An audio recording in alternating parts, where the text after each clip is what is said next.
नमस्कार दोस्तों, चलिए शुरू करते हैं आज के प्रश्न बिना समय गवाए। तो प्रश्न है, अकबर के साम्राज्य में कुल कितने सूबे थे? ऑप्शन है 10, option B 18, option C 16, option D 15। आपके पास है 5 सेकंड का समय। तो इसका जो राइट आंसर होगा दोस्तों वो होगा 15। अकबर के साम्राज्य में कुल 15 सूबे थे, लेकिन यूके ट्रिपल एससी ने एक प्रश्न पूछा था। वो प्रश्न कुछ इस प्रकार था कि वर्ष 1580 में अकबर के साम्राज्य में सूबों की संख्या बताइए। यानी पूछा गया था कि वर्ष 1580 में अकबर के साम्राज्य में कुल कितने सूबे थे। तो अगर इस प्रकार का प्रश्न आएगा और आपसे पूछा जाएगा विशेष रूप से वर्ष 1580 में अकबर के साम्राज्य में सूबों की संख्या, तो आप आंसर करोगे 12। लेकिन बाद में सूबों की संख्या बढ़कर हो गई 15, इसलिए यहाँ पूछा गया है कि अकबर के साम्राज्य में कुल कितने सूबे थे। तो इस हिसाब से राइट आंसर है 15। लेकिन अगर मेंशन होता 1580 तो आप आंसर टिक करते 12। इसका आपको ध्यान रखना है, क्योंकि ये प्रश्न यूके ट्रिपल एससी ने पूछा था। प्रश्न है, अकबर के राज्यकाल में निम्न में से कौन सी दरबार की भाषा थी? हिंदी, उर्दू, फारसी या अरबी? तो इसका जो राइट आंसर होगा, अकबर के दरबार की जो भाषा थी वो थी आपकी फारसी। इसका आपको ध्यान रखना है, यानी ऑप्शन सी यहाँ राइट आंसर होगा। और दोस्तों, वीडियो को लाइक करना ना भूलें, इससे पता लगता है कि आपको ये वीडियो पसंद आ रही है या नहीं, या इस प्रकार की वीडियो लानी है या नहीं। तो ये है वीडियो का 22वां भाग। इस प्रकार आते रहेंगे 23, 24, 25 बहुत सारे भाग। अलग अलग जो परीक्षाएं हो रही हैं, चाहे छत्तीसगढ़ हो, उड़ीसा हो या अलग अलग स्टेट में जितनी भी परीक्षा हो रही हैं, वहां से इन सभी प्रकार के प्रश्नों का संकलन किया गया है। और बहुत ही अच्छे ये प्रश्न हैं और आपके एग्ज़ाम में बहुत ही अच्छे तरीके से आपको ये बेनिफिट पहुंचाने वाले हैं। तो दोस्तों, अगर आपके लिए ये वीडियो लाभदायक हो तो आप इसको ज़रूर लाइक करें, क्योंकि दोस्तों लाइक करने में आपका कुछ घटेगा नहीं, लेकिन हमें ज़रूर पता लगेगा कि आपको ये वीडियो पसंद आती है या नहीं। अकबर ने किसे कवि पिर्रे की उपाधि से विभूषित किया? तो अकबर ने कवि पिर्रे की उपाधि से विभूषित किया था आपका, देखिए, अब्दुल रहीम खाना को नहीं, राजा मानसिंह को नहीं, राजा टोडरमल को नहीं। तो राइट आंसर है राजा बीरबल को अकबर ने कवि पिर्रे की उपाधि से विभूषित किया था। इसलिए जो राइट आंसर होगा वो ऑप्शन सी होगा। आपको भी आंसर देने का प्रयास करना है। तो इसका आंसर आप दीजिए, निम्न में से किसे अकबर ने स्वयं मारा था? यानी अकबर ने स्वयं किसे मारा था? अदम खां को, बैरम खां को, बाज बहादुर को, पीर मोहम्मद खां को? तो इसका जो राइट आंसर है, अकबर ने स्वयं मारा था, ऑप्शन ए अदम खां को। आपको इसका रखना है ध्यान। ठीक है दोस्तों, बहुत ही अच्छे ये प्रश्न हैं। देखिए, ये प्रश्न पूछ रहा है, इसका आंसर देने का प्रयास करना है आपको। अकबर के दरबार के महानतम चित्रकारों में से एक, जिसे बादशाह ने टकसाल का अधिकारी नियुक्त किया, वो कौन था? तो दोस्तों, वो एक चित्रकार भी था और अकबर के दरबार में भी रहता था, जिसे अकबर ने टकसाल का अधिकारी नियुक्त किया। वो कौन था? Option A Basawan, option B Keshav, option C Mukund, option D Daswant. तो राइट आंसर है ऑप्शन डी दसवंत। अभी यूकेपीएससी ने भी इस प्रकार का प्रश्न पूछा था कि निम्न में से अकबर के दरबार में कौन सा चित्रकार रहता था? तो ऑप्शन में था दसवंत।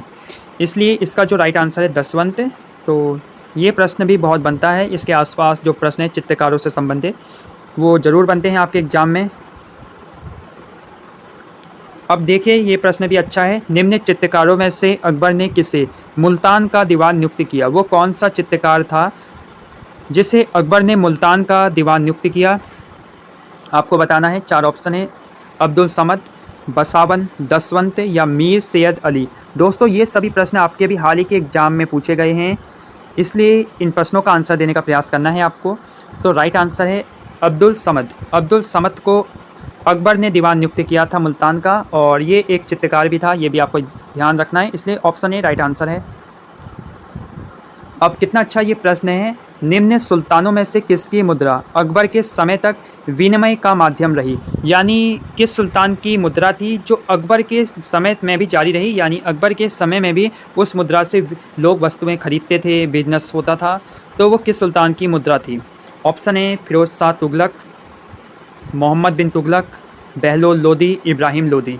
तो राइट आंसर है बहलोल लोदी की मुद्रा थी, जो अकबर के समय तक भी चलती रही। बहलोल लोदी ने बहलोली सिक्कों का प्रचलन किया। ये सिक्का अकबर के समय तक उत्तर भारत में विनिमय का प्रमुख साधन बना रहा। तो ये भी आपका बहुत ही अच्छा और बहुत ही बेहतरीन प्रश्न है। वर्ष 1582 में टोडरमल को निम्न में से कौन सा पद दिया गया? 4 ऑप्शन हैं आपको और राइट आंसर आपको बताना है, तो सीधे राइट आंसर की ओर चलेंगे और बहुत ही अच्छा ये प्रश्न है और राइट आंसर है दीवान-ए-अशरफ। दीवान-ए-अशरफ का पद दिया गया था 1582 में टोडरमल को। जब आप अकबर को पढ़ेंगे तो टोडरमल को पढ़ना बहुत ही खास है, तो इसको आपको पढ़ना ही है। प्रश्न है, भारत में मनसबदारी व्यवस्था किसने प्रारंभ की? तो आपको बताना है किस किस समय में भारत में मनसबदारी व्यवस्था की शुरुआत हुई। तो राइट आंसर है ऑप्शन सी, अकबर। अकबर के समय में भारत में मनसबदारी व्यवस्था शुरू हुई। ये यूपी आरओ एग्जाम में पूछा गया है वर्ष 2017 में। निम्न नामों में से उसे चिन्हित करिए जो हुमायूं के भाइयों में से किसी का नाम नहीं था। तो आपको पता होना चाहिए कि हुमायूं के भाइयों का क्या नाम था। तो यहाँ आपको ऑप्शन में बताना है क्या नाम था हुमायूं के भाइयों का और निम्न में से कौन सा नाम नहीं था हुमायूं के भाई का जो नाम था, यानी भाइयों का नाम। Option A Kamran, option B Usman, option C Askari, option D Hindal. तो अगर हम बात करें हुमायूं के भाइयों के नाम, तो हुमायूं के भाइयों का नाम था कामरान, ऑप्शन ए यहाँ राइट है। उसके बाद अस्करी भी राइट है और हिंदाल भी राइट है, लेकिन उस्मान नहीं था हुमायूं के भाई का नाम, इसलिए प्रश्न के हिसाब से यहाँ राइट है उस्मान। लेकिन आपको ध्यान रखना है कि हुमायूं के भाई के 3 नाम हैं, कामरान, अस्करी और हिंदाल। इन तीनों को आपको ध्यान में रखना है। हुमायूं बाबर का बड़ा पुत्र था, उसके अन्य 3 भाई थे कामरान, अस्करी और हिंदाल। आपको इनके नाम रखने हैं याद।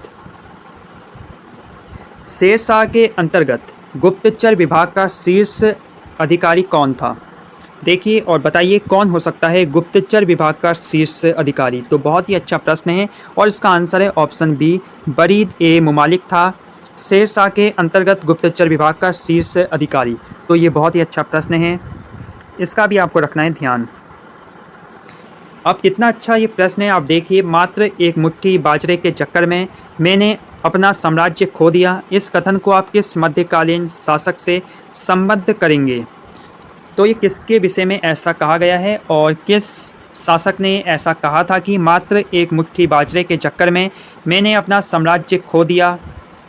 तो ये कहा है आपको बताना है अलाउद्दीन खिलजी, ऑप्शन ए है। Option B Mohammad Tughlaq, option C Sher Shah, option D Aurangzeb. और आपके पास है 5 सेकंड का समय। बहुत ही अच्छा ये प्रश्न है, अगर आपने पढ़ा होगा तो इसका जो राइट आंसर होगा वो होगा आपका शेरशाह। तो ये कथन कहा था शेरशाह ने और ये संबंधित है शेरशाह से। शेरशाह सूरी की मृत्यु कहाँ हुई? आगरा में, रोहतास में, सासाराम में या कालिंजर में? तो राइट आंसर है शेरशाह सूरी की मृत्यु हुई कालिंजर में। ये आपको ध्यान रखना है, ऑप्शन बी राइट आंसर होगा। शेरशाह की मृत्यु 1545 ईस्वी में कालिंजर अभियान के समय हुई। तोप का एक गोला फटने के कारण वो घायल हो गया, जिसके परिणाम स्वरूप शेरशाह की मृत्यु हो गई।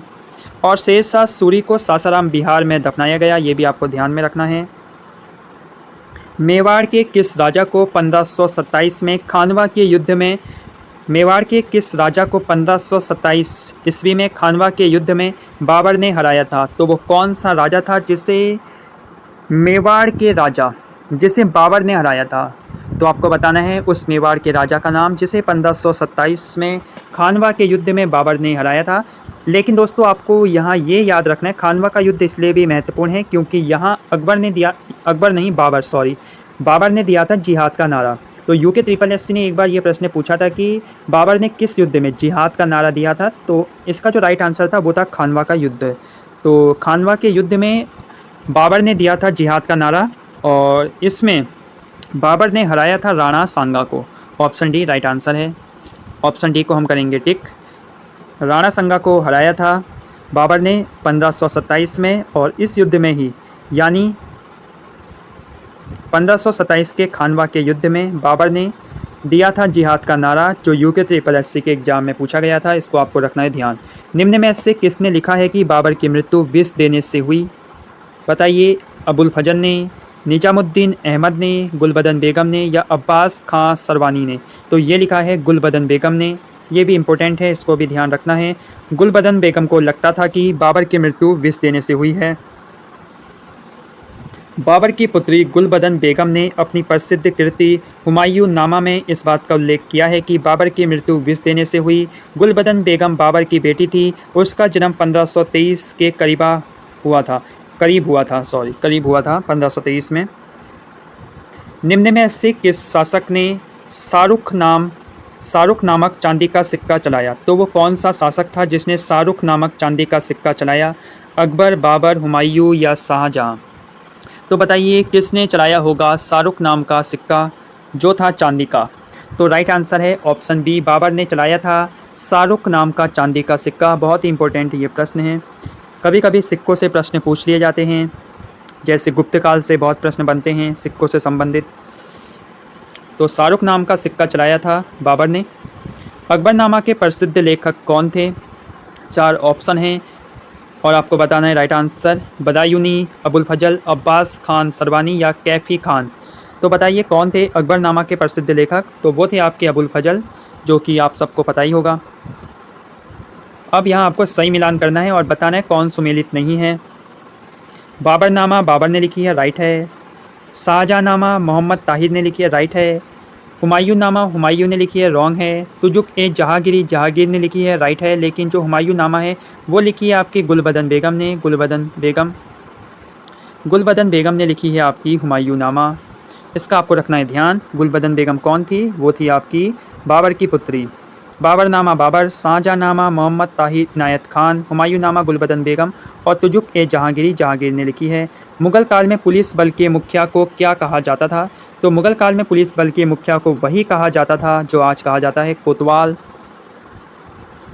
मुग़ल काल में पुलिस बल के मुखिया को कोतवाल कहा जाता था। कोतवाल को घरों और सड़कों का लेखा रखना पड़ता था।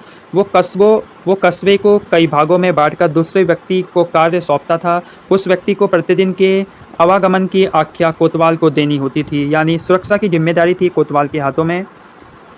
अब कितना अच्छा ये प्रश्न है, ये फिर से कोतवाल के संबंध में ही ये प्रश्न बना है और घुमाकर बना है। जैसे मुग़ल शासन के दौरान एक कोतवाल की सही भूमिका क्या थी? तो आपको निम्न में से बताना है कि कोतवाल की सही भूमिका क्या थी आपके मुग़ल शासनकाल के समय। ये प्रश्न है बहुत ही अच्छा, इसलिए अभी हमने इस प्रकार का प्रश्न ऊपर देखा है तो आपको एक अनुमान पता लग गया होगा इसका क्या आंसर होगा।